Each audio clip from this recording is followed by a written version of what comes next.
Welcome to week 5. This week we will be continuing our discussion of analysis of variance, or ANOVA. We'll be covering repeated measures as well as factorial ANOVA. So this maps on to chapters 10 and 11 in your textbook. I'd actually like to start with chapter 11, the repeated measures ANOVA, and then we'll move on to factorial ANOVA. I think it makes better sense conceptually to flip those two book chapters around.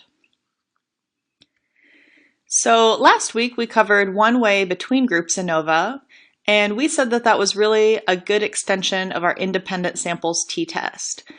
So if you recalled, the example that I used was the importance of financial factors in graduate students' decision to enroll in a specific grad program. So in that case, we had a dependent variable that was interval level, so it was something you could take the mean or the average of. And for our independent variable, we had graduate program, which consisted of 4 levels. We had arts and sciences, education, business, and law. So again, going back to our independent-dependent variable discussion, our independent variable in that case, there was only one, but it had 4 different levels and was nominal or categorical. And then again, our dependent variable was something we could take the average of. I think we were working with a 5 or 7 point scale in terms of rating the importance of financial factors. So we said that that mapped on really nicely to our independent samples t-test. So this week we'll start out with repeated measures or within groups ANOVA. And again, this is kind of the parallel to our paired samples t-test. So this might be, we're looking at the same subjects over a period of time, like a longitudinal study. We said with our paired samples t-test, we could think of it as a pre-test, post-test design. So the repeated measures ANOVA is the exact same thing, except we're no longer restricted to just 2 time points. So we could have a pre-test, post-test, and follow-up maybe 6 months down the road. We could follow students from kindergarten to 6th grade, looking at a specific measurement. So really, we're not restricted to the number of time points that we can have. So then our third form of ANOVA, so chapter 10 is factorial ANOVA, and this can really be a combination of the 2 previous ANOVAs. So in this case, we want to study something called interaction effects among the treatments.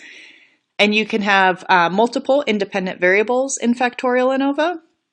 And those independent variables can be between groups, within groups, or a combination, or what we sometimes call a mixed design.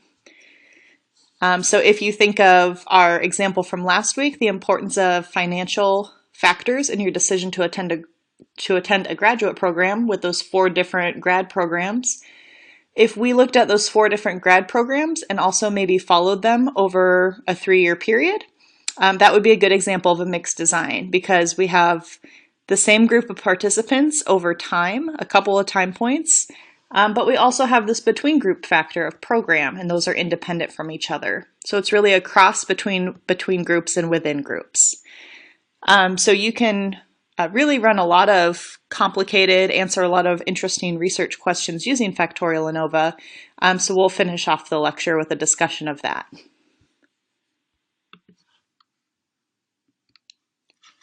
Here we have our different ANOVA models mapped out in kind of a visual representation. It's kind of our ANOVA tree. On the left-hand column, you can see our one-way ANOVA is when we're using one independent variable. And again, that independent variable has different levels within it.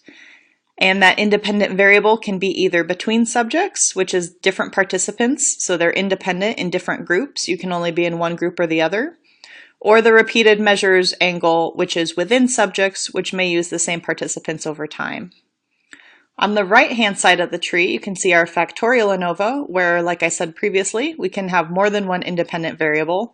Depending on the number of independent variables you have, that's how you kind of name your ANOVA. So if you have 2 independent variables, it's a 2-way factorial ANOVA, 3-way factorial ANOVA, etc.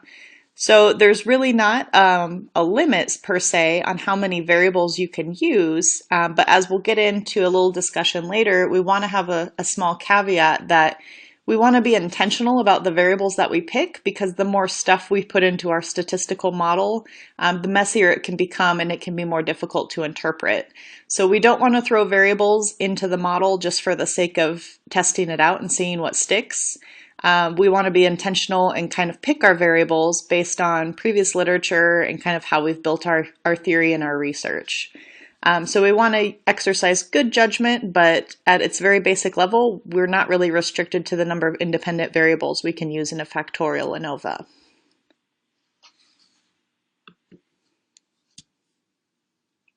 So we'll begin with our one-way repeated measures ANOVA. Again, this is a statistical technique for testing for differences between the means of several groups. And again, we said that these groups are related in some way, and generally it tends to be the same participants in each group over a series of time points, which again maps onto our paired samples t-test. However, in this case, we are not restricted to just 2 time points.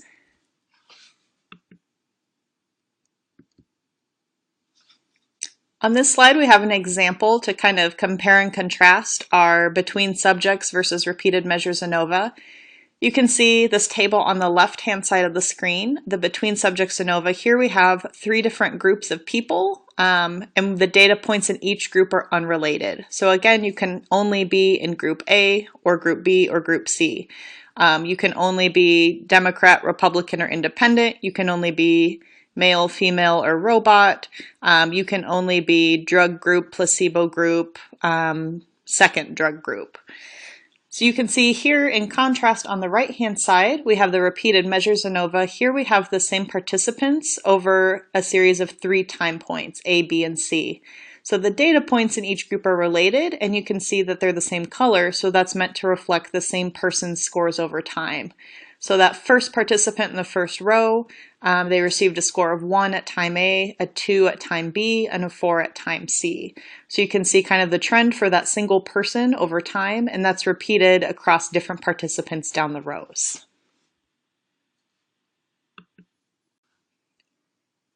So with anything related to research methods or statistics, you can imagine that there are advantages and disadvantages to both the repeated measures design as well as the between subjects design we discussed last week.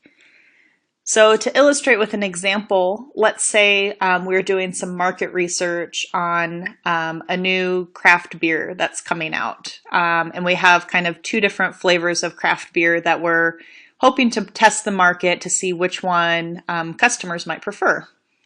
So one example we could do is we could get a group of maybe 10 to 15 people. We could split them in half, and we could have each group sample one of the beers. So maybe 5 people sample beer A, 5 people sample beer B, and I ask them a series of questions about how much they like the flavor, the packaging, so on and so forth. So that would be a between groups design. You're either trying beer A or beer B. So the disadvantage between that design is that just by nature of our sampling and our potential for error, you might happen to get a bunch of people who are really knowledgeable or really into craft beer. They might be in one of the groups versus the other. Therefore, they might think about the rating scale differently, and they might, provide different data than kind of the novice beer drinking group. So you could get around that by, instead of dividing the 10 people into 2 different groups, you could take all 10 people and have them taste each beer at a different point in time. So that way, if you had differences among your sample in experience with beer or, how their palate works when they taste things, the idea is that some of those individual differences would be minimized because all participants are tasting or experiencing both conditions. So that can reduce those individual differences and give us kind of more statistical power. On the other hand, you could imagine that there are some disadvantages to that approach. So if you have a group of people tasting one beer and then onto the second beer, there may be carryover effects. They might be in a better mood after drinking the first beer and rate the second one more highly, might be getting a little tipsy. So there's kind of flaws within that design as well as using the same participants over time.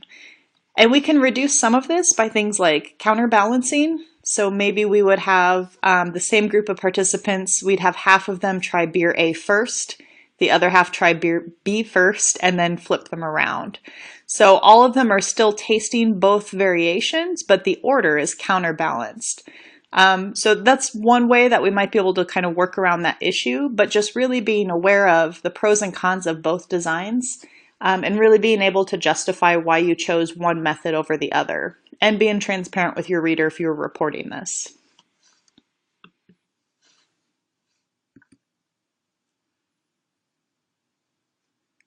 So chapter 11 in your textbook has an example that deals with the number of drinks a participant consumes and their driving reaction time over a series of 3 trials with increasing drinks for each trial. So you can see there we have their reaction time at time 1 with 0 drinks, time 2 with 2 drinks, and time 3 with 4 drinks. So we're interested in reaction time in seconds. So again, for some reason, we're continuing on with a drinking theme for this lecture. Sorry about that. But we can see how this could also have been designed in a between subjects manner. So instead of having the same group of participants and steadily increasing their drink intake, we could have had 3 independent groups and maybe randomly assign them to the different drink conditions. So both of these are good and acceptable ways of doing it. It's just a matter of kind of your research design and what you choose when you're planning your research. It's important to note at this point that the actual calculations for this particular example in Chapter 11, the calculations are very similar to that of the between subjects ANOVA. So we would calculate our sums of squares in a very similar way to what we did before. We would generate an ANOVA source table, which would ultimately result in an F ratio that we would use to determine whether or not we have statistically significant mean differences over the 3 time periods. However, instead of doing hand calculations, I'm going to click over to SPSS and do a little walkthrough on this example to show how we can find the solution using SPSS instead of calculating it by hand. You can see here, similar to last time, I've included some SPSS shortcut commands. We'll be using the Analyze menu again. Up until this point, though, we've been in that sub-menu that says Compare Means. That's where our different t-tests were, as well as our one-way ANOVA. In this example, though, we'll actually be in a different menu, a new one, called the General Linear Model. So you can see there's an option for repeated measures ANOVA, and the way that we enter the data, there's a couple additional steps and a couple additional options that we'll click on. But let's jump over to SPSS and I'll walk you through that. I should also point out that it's also in the handout that I posted in the online course.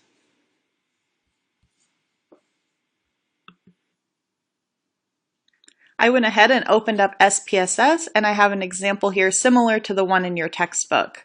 The one in your textbook has 50 participants. I've condensed this down to only 20, so it makes the data easier to fit on one screen here.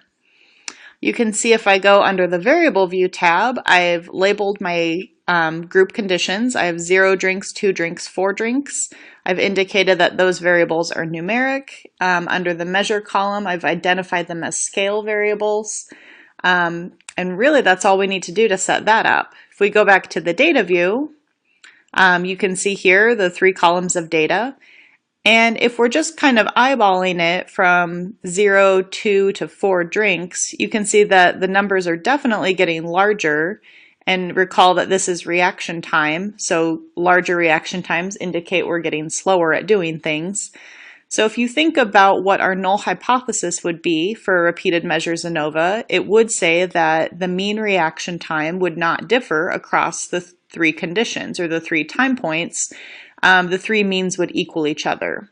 So again, just by kind of eyeballing these columns of data, we know that that's certainly not the case. There's definitely a difference happening, and we can tell that reaction time is certainly increasing by the time you go from 0 to 4. However, the question is that increase considered statistically significantly different across time, or is it merely due to chance and kind of those general fluctuations we might experience? Once we have our data set up and ready to go, then we can jump up to our Analyze menu. And again, the previous statistics that we've been running have all been housed under this Compare Means menu. We're going to drop down one more to General Linear Model. not to be confused with generalized linear models directly below it. I'm not sure why SPSS named those very similarly and put them so close together, other than to confuse students. But we're going to stay under general linear model and click down to repeated measures. So actually inputting our test is a little bit more complicated in the repeated measures dialog box because there's a couple different parameters we have to set up in order for our test to run correctly. So again, there's a second example on the handout that's posted on the course, but we'll walk you through this one here. So the first step is to define our within subjects factor. So again, the within subjects being the people over time. So we could call this, I can call it time, you could call it trials, you could call it number of drinks, but basically it's getting at what is that independent variable. And we know that we have 3 different time points or 3 different levels of drinks. So I will enter the number 3 for number of levels and hit add. Now our measure name, this is the actual dependent variable or the thing that we're measuring. And in this case, it's reaction time. So each one of our 3 columns is actually measuring reaction time. It's just under different conditions. So I'll go ahead and enter reaction time and also hit add. So kind of the next step here is I have to hit this button that says define, and I need to tell SPSS a little bit more about how to read what's in my data set. So you can see it's plugged in under this within subjects variables of time. It's plugged in 3 levels that I've identified. And all I have to do now is highlight my drink levels and transport them over using this arrow. So I have time 1 is 0 drinks, time 2 is 2 drinks, times 3 is 4 drinks. So the book chapter also talks about how you could put a couple different variations on this particular study. So for example, they talk about we could look at differences on gender as well. We could add something else like the participant's weight, because perhaps that influences how well they metabolize alcohol. And if you were to add an additional variable, that would kind of instantly turn this into a factorial ANOVA. And we could certainly do that within this screen. We could add gender in the second box here as a between subjects factor. We could add weight as a covariate, but at this point in time, we're going to just keep it really simple and just look at kind of that simple effect of number of drinks over 3 time periods. You probably also noticed that on the right-hand side of this dialog box, there's a whole bunch of other buttons and kind of different things we can ask for because this is a more complicated test. The main button that I want to show you is the very bottom one called Options. So if you click on Options, you can see here under the box labeled Factor and Factor Interactions, I'm going to choose the factor of time and transport it over here on the right-hand side. And this is going to display my means for time. And if I click this box that says Compare Main Effects, this will compare time 1 to time 2, time 2 to time 3, time 1 to time 3. So similar to those paired comparisons from the between groups ANOVA, it'll do the same thing. I'm also going to check descriptive statistics down here. So that will give me the group statistics for each time, each drink condition. You can see there are several other options that you could check. You could get effect sizes, as we talked about in a previous chapter. There's a lot of different things we can ask for, but for this particular example, we'll go ahead and keep it kind of simple. I'll go ahead and hit continue. And if we go back to this kind of primary dialog box, you see there's also a button for post hoc, which we had to click on last time for our between groups ANOVA. In this case, what we just did under the options menu is going to give us those paired comparisons over time. If we had additional factors like gender or weight, we would have to click on that post hoc and kind of ask for that test. But for the purpose of this example, everything that we need is going to be contained under that options menu. So I'll just go ahead, now that I have everything entered in here, I'll go ahead and hit OK, and we'll see what our output looks like.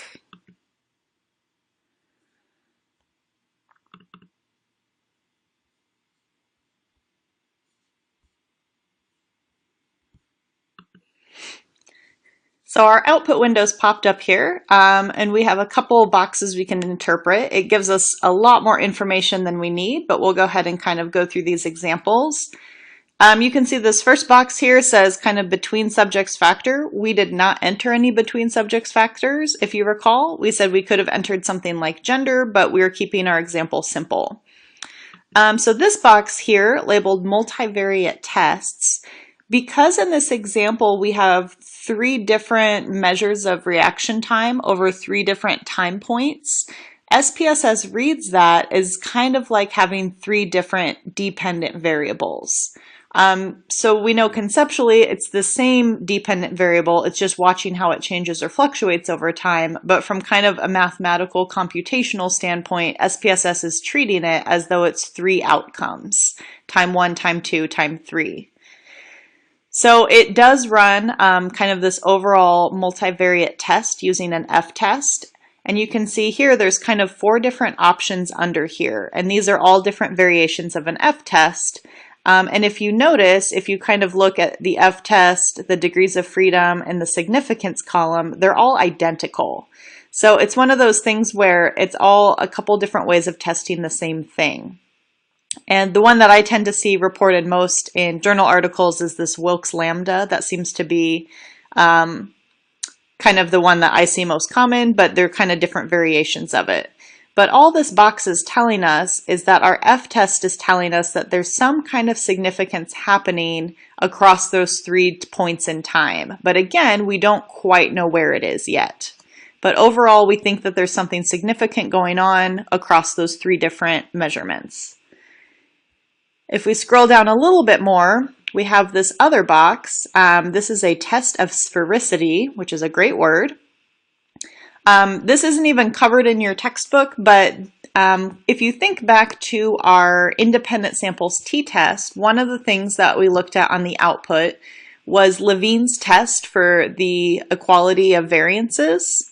And we said that one of the assumptions of a t-test is that you have roughly equal variances. And if you recall with that t-test example, we wanted that assumption to not be violated. So we wanted a non-significant test of that assumption. So you can really think of this box, the test of sphericity, as kind of the same idea. It's testing this assumption of sphericity. You can see here based on the significance column that it is not significant, so we're not violating that assumption, so we're okay to proceed. So because our test of sphericity is non-significant, we can go ahead and assume that that assumption is okay. So if we jump down to this next box that says tests of within subjects effects, I'll just use this first row that says sphericity assumed under time. And you can see here we have our sums of squares, our degrees of freedom, a mean square, and we ultimately have our F-test as well. So this maps on nicely to our ANOVA source table, and you can see we have quite a large F value of 252.184. And if we move over to this very last column, it's telling us that that is significant. It's definitely less than 0.05.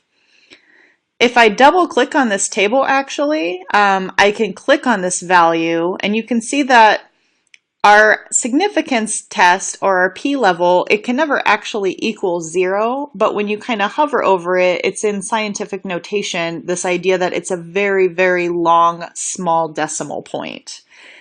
So in this case, you could just say that your p-value is less than 0.05, or you could even say it's something like less than 0.001. But our p level can never equal 0. That's kind of an important factor. And you can see here, if you hover over it, it doesn't actually equal 0.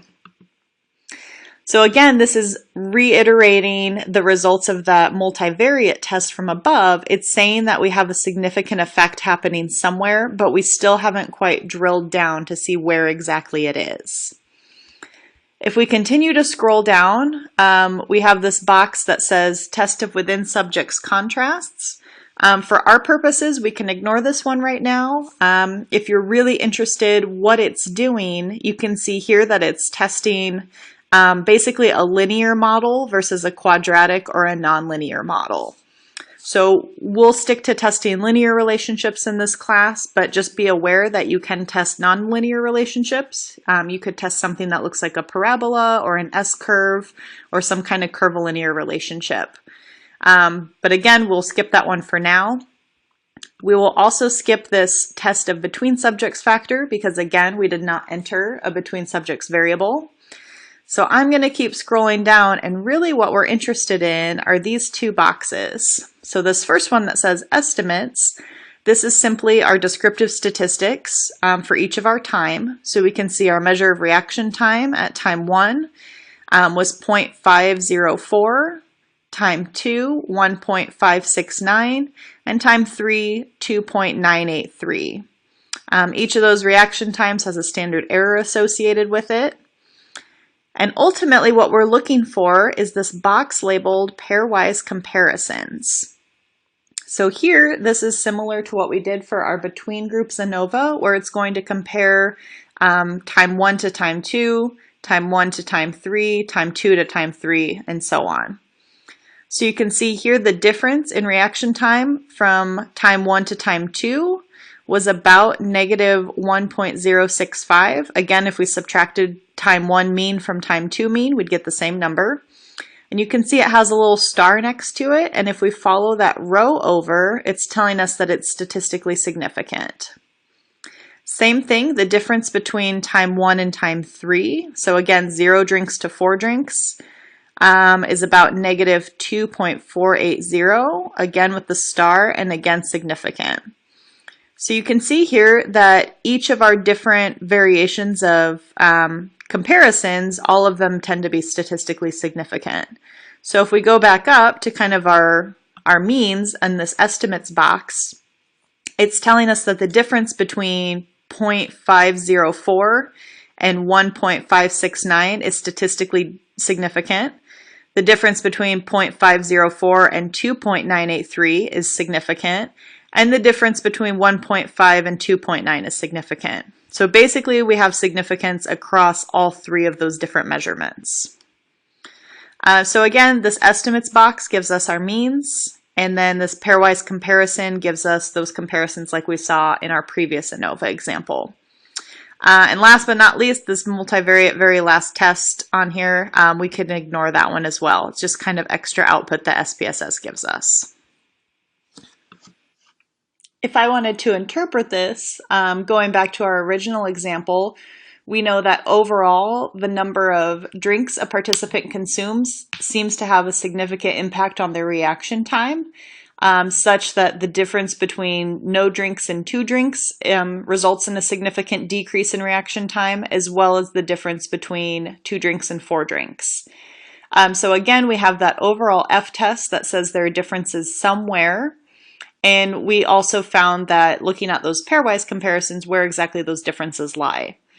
So in this particular example, it was significant across the board, but you could certainly imagine an example where perhaps there wasn't a difference between no drinks and 2 drinks. Perhaps the effect really kicks in from 2 to 4. And again, you would be able to see that in the pairwise comparisons. You wouldn't have the asterisk and you wouldn't have the significance less than 0.001 in that sig column. So again, your book talks about how we can add in additional variables. You could add in gender, you could add in weight, you could add in a number of other things to kind of make this a more complicated research design. And that's ultimately where we'll head for the next section when we talk about factorial ANOVA. So I'm going to go ahead and reset my SPSS, and we'll continue this on in the next video.